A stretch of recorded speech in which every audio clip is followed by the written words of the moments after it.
Hello, welcome to More Faith with Kisha. My first name is Kisha and my last name is Moore. And on this channel, we talk all things, most things faith.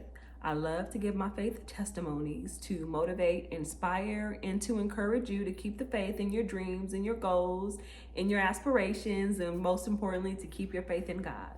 In the name of Jesus. So today I want to talk about funding your dreams. Your dreams. Like, what is your dream? Do you have a dream to open up a bakery? Do you have a dream to open a boutique? What dream do you have? Like, what business is it that you want to start, but you feel like you don't have the money to do it, you don't know how to get started, and it just seems like it's unattainable? I am going to use myself as an example and give a testimony of when I had to switch my mindset and shift my priorities to fund my dream. So some of you may know and others may not know. I used to be a baker. I had a business. It was called Create Your Own Cake Bakery.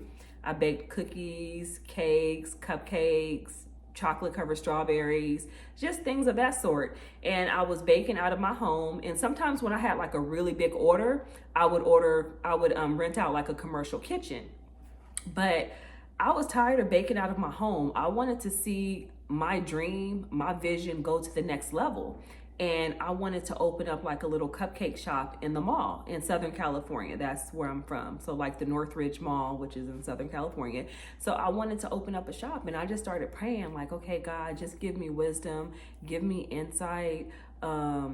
Just tell me what to do to open up this shop. And one of the things that God spoke to me about was actually getting my priorities in order, as far as like my finances. So I wanted to open up a shop, but every 2 weeks, I was going to the hair shop, getting my hair done, going to the nail shop, getting my nails done. When I would get paid, going out with my friends, spending money on other people's businesses, and not setting money aside to start my own business. And God started just showing me, like, it's not that you can't do it. It's just about you getting your priorities in order and making some shifts and doing some things differently. So I stopped doing all of those things. I stopped going to the hair salon. This was for like a few months. I stopped going to the hair salon. I didn't get my nails done. I wasn't going out with my friends. I started setting my money aside and saving it so that I can fund my business myself. I didn't want to borrow money. I didn't want an investor, because I wanted to do everything my way, and I wanted to do everything the way God showed it to me. Like, it was my dream, it was my business, and I wanted to fully expand on the vision that God gave me about the business. And sometimes when you have investors, because people did come to me and tell me that they wanted to invest in my business, and I would always decline it, because it's not always about, everything growing so quick and fast and you're making like all this money and all these investors. Like, I just wanted to keep the authenticity of the business, the dream, and everything that God showed me. So I declined all that. So like I was saying, like, I didn't go to the nail shop. I didn't get my hair done. I wasn't buying clothes. Like, I was so focused. So I was saving the money. And while I was saving my money, I was actually putting some things into practice. Like, sometimes we say we want to do stuff and we don't know how to do it. I was inquiring. I called the mall management. And this is when I didn't even have the money at that point. I was still acting like I had it. I was still doing the work. I was still doing everything that I needed to do. So I'm calling the management at Northridge Mall like, hey, this is what I want to do. How do I do it? How do I get a lease? What licenses do I have? So they started giving me a list of everything that I needed to do, the licensing that I needed to have. I started calling the place that offered the licensing. How much does it cost? How long is the lease? I just started to inquire. I started to do the work behind the scene before everything was, in the forefront. So I wanted to fund my dreams. I didn't care at that point about, what people thought, like, oh, she's not getting her hair done anymore. She fell off. Sometimes we do things based upon what other people would say or what other people would think about us. But if you want to grow in life, if you want to start businesses, if you want to do things, you have to cut out the noise.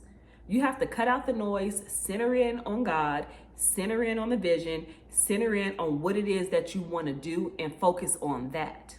And that is what I did. So I saved my money And then even that, it was, so I had like a cupcake shop slash gift shop. So I had the vision of having a cupcake shop, but then I also wanted to sell like cupcake accessories, like aprons, cupcake necklaces.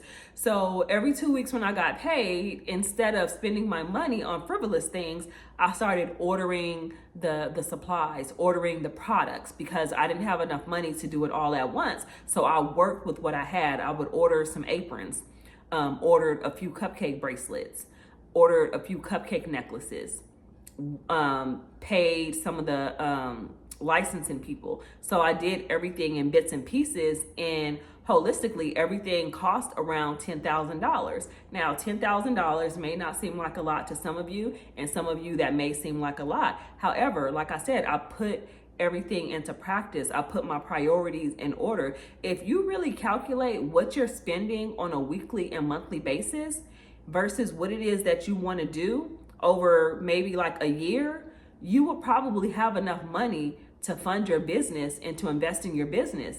Yeah, it's a sacrifice. It's not always easy, especially when you have habits of doing certain things. But it's like, what is it that you really want? Like, how bad do you want it? And I know that I was in a season where it was like, I want this more than I value like looking good for other people. I want to open up this cupcake business more than I'm worried about what people saying or thinking about me falling off. I want to invest in my business more than I want to take my money, invest in somebody else's business, and there is no return. So what it is that you want to do, write down a list. And one of the things, like, I'm always writing. Like, I love to write down my vision, my ideas. I love to inquire. Even if I'm not there just yet, I still act as if I am. And then when God says go, you have everything in place. You have everything in order. You already know what to do. You know how much it's going to cost. You've been saving your money, and then you'll have the ability to just do it. Sometimes we wait for an opportunity to present itself before we make the move. But when you're not preparing before the opportunity, when the opportunity presents itself, you're not even ready because you don't even have anything in order. So those of you who want to, maybe I felt like I was rambling on a little bit, but you get what I'm saying. Those of you who have a desire to start a business, those of you who have dreams and goals that you want to see accomplished, it can happen. Don't look at someone else's business and it seems like it happened overnight and you're wondering like, oh, well, why didn't it happen for me? You don't know the work that went on behind the scenes. You don't know the work that went on in the background. You don't know how long the process of preparation took. Regardless of how their business is or what their vision is, don't focus on what others are doing. Focus on what it is that you want to do, right? Partner with God, start to talk to God, and then God can give you favor. You know, for me, I didn't want to borrow money because I don't like borrowing money. I didn't want investors, but it may be different for you. Maybe your vision is bigger than what I had, and there may be someone who says, you know what, I want to invest in your business. That's okay. You do things the way God is showing you. You do things according to how you want to do it. Me giving my testimony is not the end all be all. It's not the only way God can do it. It's not the only route. That is what worked for me. I ended up opening up the cupcake cart, and it was like a little cart, and I sold the cupcakes on the cart and the accessories. I ended up doing it, and I signed a 3-month lease, and there was a lot that I had to learn. A lot, even with the preparation, sometimes you make mistakes. You're not going to get it all right the first time. So I signed the 3-month lease. Everything didn't go as planned. I broke even with the sales every month, but I wasn't making enough profit. And because I didn't really properly plan accordingly, I didn't have enough money saved to sustain the business. So it had to end. If I had to go start over and do it again, yeah, I would do it over, because those were life learning lessons that had I not did that then I wouldn't know now. And now I don't really bake anymore. And if I do bake, it will probably be like non-dairy products because I try to stay away from dairy products. But just the whole principle of starting a business is anything that I can take and apply to the next business that God is telling me to do. So I want to just encourage you to stand firm on what it is that you're desiring, center in, get your priorities in order. Stop wasting your money on things that are not gonna add any value to your life, and just go in a season of saving, planning, preparing for the business that you desire. And don't forget to pray and just seek wisdom and knowledge from God, and also for those who are in the business that you desire.